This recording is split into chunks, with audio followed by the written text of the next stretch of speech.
بسم اللہ الرحمن الرحیم۔ السلام علیکم ورحمۃ اللہ وبرکاتہ۔ دوستو، آج ہم حضرت حمزہ رضی اللہ تعالیٰ عنہ کی شہادت پر تفصیلی تذکرہ کریں گے۔ حضرت حمزہ رضی اللہ تعالیٰ عنہ حضور صلی اللہ علیہ وآلہ وسلم کے چچا تھے۔ حضرت حمزہ رضی اللہ تعالیٰ عنہ غزوہ احد میں شہید ہوئے۔ حضرت سیدنا حمزہ رضی اللہ تعالیٰ عنہ نے نیزہ لگنے کے بعد اپنے قاتل کو دیکھ لیا اور اس کی طرف تیزی سے بڑھنے لگے، لیکن ہمت نہ رہی۔ آپ گرنے کے بعد دوبارہ اٹھے، اپنے جسم سے نیزہ نکالنے کی کوشش کی پر نکال نہ سکے، اور پھر دوبارہ قاتل کی طرف بڑھے، لیکن تھوڑی ہی دور جا کر گر پڑے اور روح مبارک پرواز کر گئی۔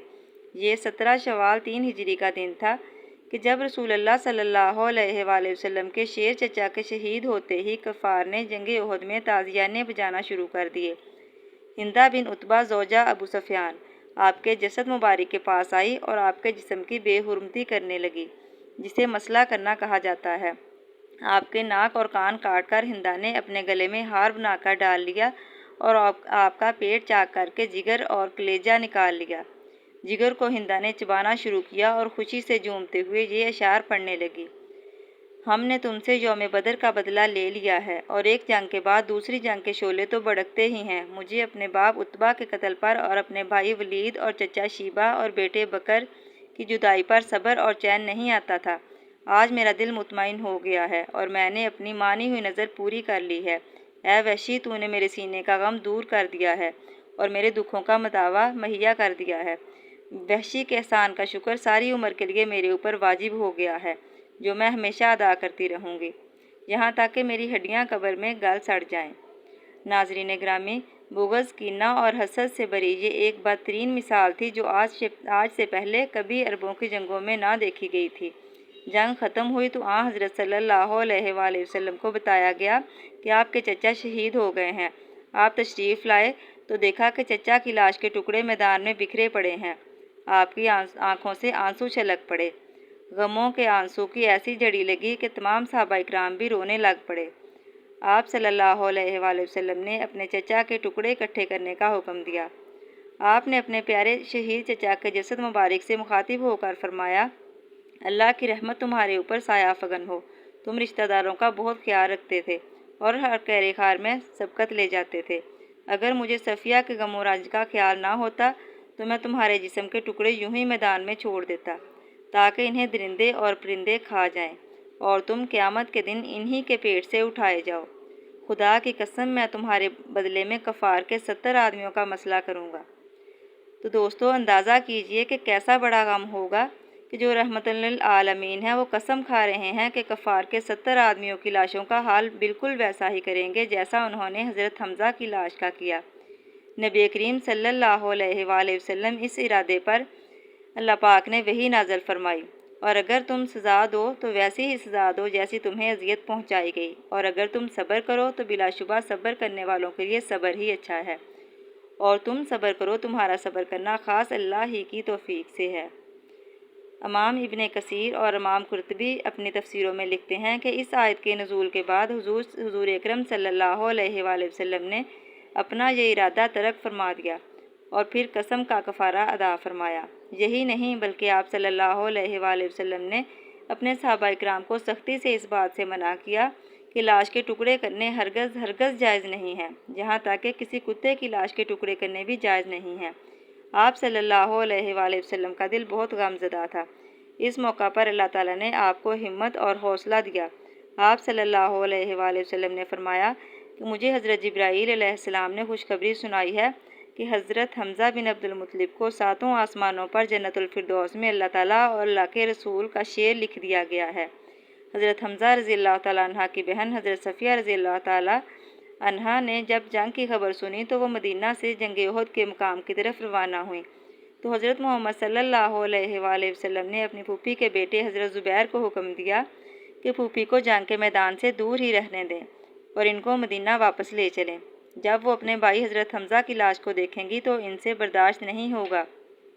جب انہوں نے ان کے بیٹے نے کہا تو حضرت صفیہ رضی اللہ تعالیٰ عنہ نے فرمایا کہ میں بھائی کے شہید ہونے کی خبر سن چکی ہوں۔ میں جانتی ہوں اللہ کے ہاں یہ قربانی بہت مقبول ہوئی ہے۔ میں جاہلیت کے طور طریقوں سے خوب واقف ہوں۔ میں مشرکین کی طرح بین ڈال کر نہیں روؤں گی۔ حضرت محمد صلی اللہ علیہ وآلہ وسلم نے ان کو جنگ احد کے میدان میں آنے کی اجازت دے دی۔ جب انہوں نے اپنے بھائی کے جسم کے ٹکڑے دیکھے تو آنسوؤں سے آنسوؤں کے دریا بہہ نکلے، لیکن بار بار حضرت صفیہ رضی اللہ تعالیٰ عنہ کی زبان سے انا للہ و انا الیہ راجعون ہی نکلا۔ اس کے بعد حضرت صفیہ نے اپنے دونوں ہاتھوں کو بلند کرتے ہوئے دعا کی کہ اے اللہ، یہ قربانی تیری راہ پر دی گئی ہے، تو ہی اس کو قبول کرنے والا ہے۔ اس کے بعد حضرت محمد صلی اللہ علیہ وآلہ وسلم نے اپنی پھوپھی کو حکم دیا کہ پھوپھی جان آپ مدینے ہی واپس چلی جائیں، تو حضرت صفیہ رضی اللہ تعالیٰ عنہ مدینے میں ہی واپس آ گئیں۔ حضرت حمزہ رضی اللہ تعالیٰ عنہ کے جسم کے ٹکڑوں کو اکٹھا کر کے کفن پہنا کر جنازے کے لیے رکھ دیا گیا۔ حضرت صفیہ رضی اللہ تعالیٰ عنہ نے اپنے بیٹے زبیر کو میدان احد سے جاتے ہوئے 2 چادریں دیتے ہوئے فرمایا کہ اپنے ماموں کے جسم کو اس میں ڈھانپ لینا۔ حضرت زبیر رضی اللہ تعالیٰ عنہ نے دیکھا کہ ایک انصاری صحابی شہید ہو گئے ہیں۔ انہوں نے دیکھا کہ ان کے جسم پر جو لباس تھا وہ اتر گیا تھا۔ انہوں نے ایک چادر سے اپنے ماموں کو کفن دیا اور دوسری چادر سے اس انصاری کو کفن دیا۔ اب جب جنازے پڑھائے گئے تو اس سے متعلق 2 طرح کی روایات ہیں۔ پہلی روایت تو یہ ہے کہ نبی کریم صلی اللہ علیہ وآلہ وسلم سب سے پہلے اپنے چچا کا جنازہ پڑھایا اور اس کے بعد ایک ایک کر کے تمام صحابہ کرام کے جسد مبارک سامنے رکھ کر جنازے پڑھے گئے، لیکن حضرت حمزہ کا جسم مبارک سامنے سے حضور اکرم صلی اللہ علیہ وآلہ وسلم نے نہ اٹھانے دیا، چونکہ حضرت حمزہ کو ملا کر کل 70 شہید ہوئے تھے، اس لیے حضرت حمزہ پر 70 بار نماز جنازہ پڑھی گئی۔ دوسری روایت ابن ماجہ کی حدیث نمبر 1502 میں ہے، جس میں حضرت ابن عباس رضی اللہ تعالیٰ عنہ فرماتے ہیں کہ غزوہ احد کے روز شہداء کو رسول اللہ صلی اللہ علیہ وآلہ وسلم کے پاس لایا گیا۔ آپ صلی اللہ علیہ وآلہ وسلم نے 10 شہداء پر جنازہ پڑھنا شروع کیا اور حضرت حمزہ یوں کہ توں رکھے رہے اور باقی شہداء اٹھا لیے جاتے، لیکن حضرت حمزہ کو نہ اٹھایا جاتا۔ اس کے علاوہ ابو داؤد میں بھی اس سے ملتی جلتی روایت کچھ اس طرح سے ہے۔ حضرت ابو مالک غفاری سے روایت ہے، فرماتے ہیں کہ غزوہ احد کے دن رسول اللہ صلی اللہ علیہ وآلہ وسلم نے حکم فرمایا کہ حضرت حمزہ کی میت لائی جائے۔ چنانچہ ان کی میت لائی گئی تو ساتھ 9 شہید اور بھی لائے گئے۔ رسول اللہ صلی اللہ علیہ وآلہ وسلم نے ان سب کی نماز جنازہ پڑھی۔ ان شہداء کی میتوں کو اٹھا لیا گیا، جبکہ حضرت حمزہ کی میت وہیں رکھی رہی۔ پھر 9 مزید شہداء کو لایا گیا اور سامنے رکھا گیا۔ یوں رسول اللہ صلی اللہ علیہ وآلہ وسلم نے ان 70 شہداء کی نماز جنازہ 7 بار پڑھی، یعنی ایک مرتبہ 10 شہداء کی نماز جنازہ پڑھی تو کل ملا کر نماز جنازہ 7 بار ہوئی۔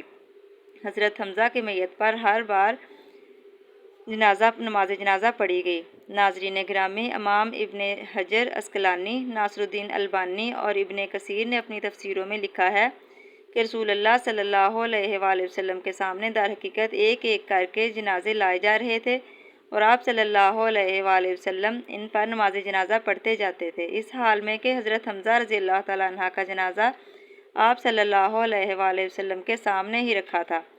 یہ حضرت حمزہ شیر خدا کا اعزاز و اکرام ہی تھا کہ ان کے حصے میں ایک منفرد خصوصیت آئی۔ اس سے پہلے اور نہ بعد میں کبھی نبی کریم صلی اللہ علیہ وآلہ وسلم نے ایک ہی جگہ کسی بھی شخص کا 2 بار جنازہ نہ پڑھایا۔ ناظرین گرامی، صحابہ کو اجتماعی قبروں میں دفن کیا گیا۔ حضرت حمزہ کو ان کے بھانجے عبداللہ بن جہش کے ساتھ ایک قبر میں دفن کیا گیا۔ بعض روایات میں آتا ہے کہ حضرت موسیٰ بن عمیر بھی ان کے ساتھ ہی دفن کیے گئے تھے۔ تو دوستو، ویڈیو کے اینڈ میں آپ سب سے یہ درخواست ہوتی ہے کہ چینل کو سبسکرائب کریں، ویڈیو کو لائک کریں، شیئر کریں اور اچھے کمنٹ کریں۔ اللہ حافظ۔